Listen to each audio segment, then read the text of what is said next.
नगरपालिका समन्वय बैठक में कतारगाम विधायक एसएमसी अधिकारियों पर नाराज हुए। विधायक विनू मोरडिया ने समन्वय बैठक में अधिकारियों की खोली पोल। कतारगाम क्षेत्र के एक आवासीय क्षेत्र में अवैध कबाड़ गोदामों के बारे में सवाल उठाए गए। विधायक उन अधिकारियों से नाराज थे जिन्होंने कहा था कि नोटिस देने के बाद फैक्ट्री को रिहायशी इलाके से हटा दिया जाएगा।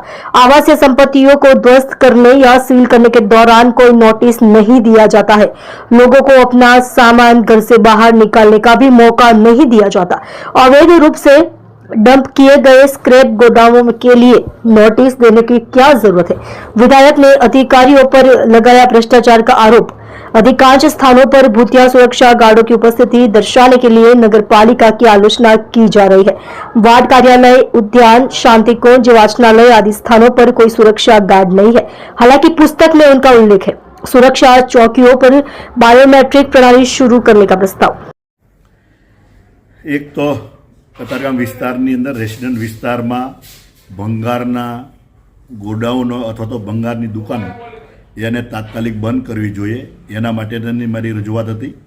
અધિકારીઓને જાણ હોવા છતાં એ દુકાનો કેમ ચાલુ રાખવામાં આવી? રેસિડન્ટ વિસ્તારમાં તકલીફ પડતી હોય, એની અંદરથી આવનારા લોકો એ પોતાનું આઈડેન્ટિટી ન હોય અને આવીને મહિનો 2 મહિના 15 દિવસ કરીને જતા રહેતા હોય।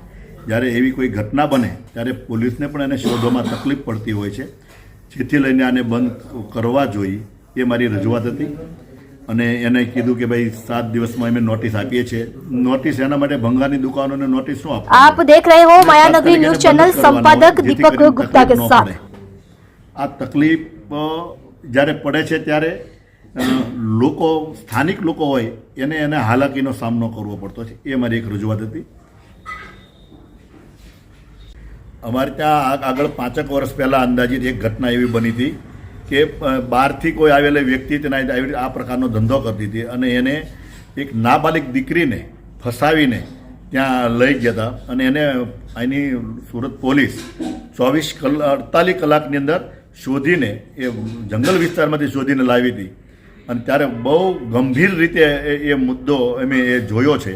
એટલે ફરીથી કોઈ એવી ઘટના ન બને અને અજાણી વ્યક્તિઓ રેસિડન્ટ વિસ્તારમાં પ્રવેશ ન કરે અને એનાથી લારીવાળા હોય એનાથી રેકી કરતા હોય છે વિસ્તારમાં।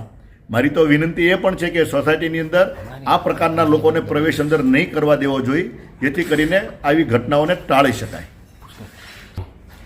સિક્યુરિટી ગાર્ડ જે કોર્પોરેશન જે કોન્ટ્રાક્ટ આપતી હોય છે, કરોડો રૂપિયાનો વાર્ષિક કોન્ટ્રાક્ટ હોય છે અને એવા સમયે જ્યારે આના કોર્પોરેશનની માલિકીની મિલકતો હોય છે ત્યાં સિક્યુરિટી ગાર્ડ સમયે નથી જોવા મળતા હોય, તો ફિટનેસ ન હોય, ફિટનેસ તો ન હોય પણ એ કોઈ પણ જગ્યાએ ગમે ત્યાં ખૂણામાં જઈને આરામ ફરમાવતા હોય। આ પ્રકારની ઘટનાઓ મારા ધ્યાન ઉપર આવી અને એને લઈને મેં રજૂઆત કરી કે આની ફિટનેસ તપાસ થવી જોઈએ, એની શારીરિક બરાબર છે કે કેમ, ચાલી શકે છે કે કેમ, એ યોગ્ય જગ્યાએ બેસવો જોઈએ, એની હાજરીમાં પણ કંઈક ને કંઈક ગોટાળા કરતા હોય છે જે કોન્ટ્રાક્ટરો। 2 જે ગાર્ડ્સ ફાળવવાની જગ્યાએ એકમાં એ ચલાવી લેતા હોય છે, તો એના સ્તંભ પણ લેવા જોઈએ, એના નામ ને મોબાઈલ સાથેનું એનું રજિસ્ટ્રેશન થવું પડે। આ પ્રકારનું થાય તો યોગ્ય રીતે એને સેવા મળી રહે અને કોર્પોરેશનની મિલકતો સચવાય। વાંચનાલય, આંગણવાડી હોય એમાં પણ બેન દીકરીઓ, નાના બાળકોની સલામતી જળવાય, એ માટે થઈને આ કાર્યવાહી કરવી જોઈએ।